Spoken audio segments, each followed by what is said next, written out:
Do you have a massive change when you're using one of these compared to an iron? Today we're going to look at what the differences are in how you set up between using your iron shots or irons and using your woods. Hi, I'm Peter Knight. I've created this channel, Peter Knight Golf, to help you become the best golfer you can be. And to make sure that you don't miss any of the weekly videos that I send out, first of all, hit the subscribe button beside me here. And the second is also click on the grey notification bell icon, and that way you won't miss any of those and I can go along the journey with you.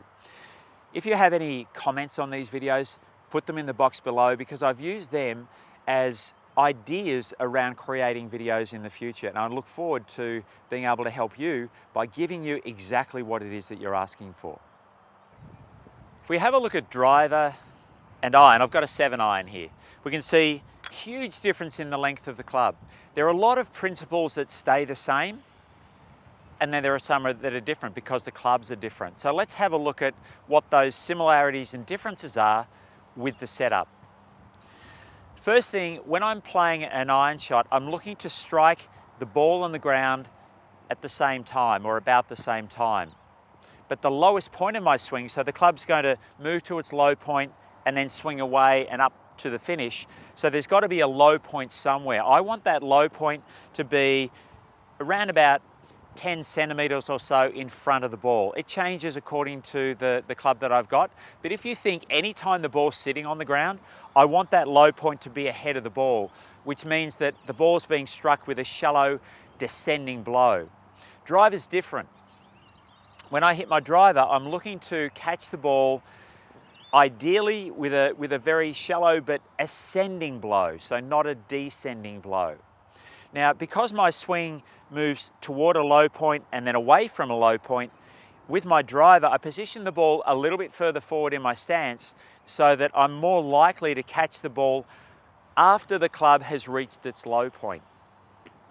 So when I set myself up with my 7-iron here, the ball is positioned somewhere between the center of my stance and say halfway between the center of my stance and my left heel. It doesn't have to be in exactly the same spot.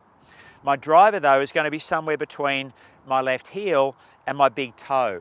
So again, there's not a specific spot for that, although you'll find one for yourself, but there's a sort of a range of acceptability. When I'm holding my club, regardless of whether it's the 7 or the driver, I'm going to hold it the same way.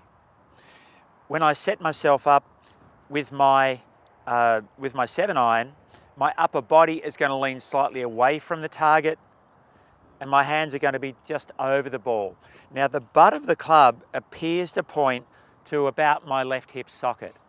Now, watch when I set up with a driver, the ball position's further forward, my stance is probably a little bit wider, but when I set myself up, I'll leave that ball there, the butt of the club is still about where my left hip socket is.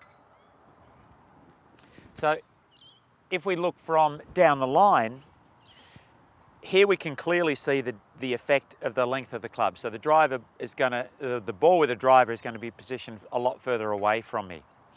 But when I look at my posture with my 7-iron and my posture with my driver, I've stood a tiny bit taller with my driver, but not very much. So I don't have to make massive changes to my posture when I'm going back and through. So if you're observing good, say, checkpoints with your posture with your irons, just do the same thing with your driver. The small adjustment that you make is most likely going to be affected by the length of the club. So there are a lot of similarities when you're setting yourself up. My stance width might vary a little bit, but again, it's not going to be very much. So as a reference, with an iron shot, I'm going to have roughly 35 centimeters between my heels.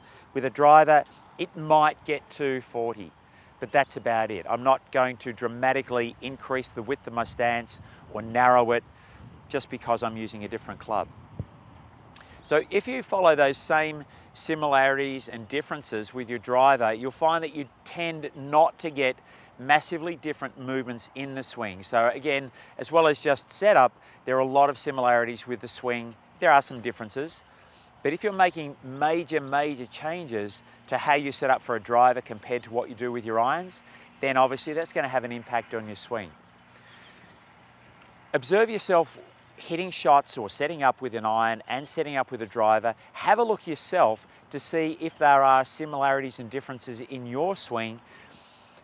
Only make the changes that you need to make, which are going to be the ones based on the length of the club and perhaps ball position.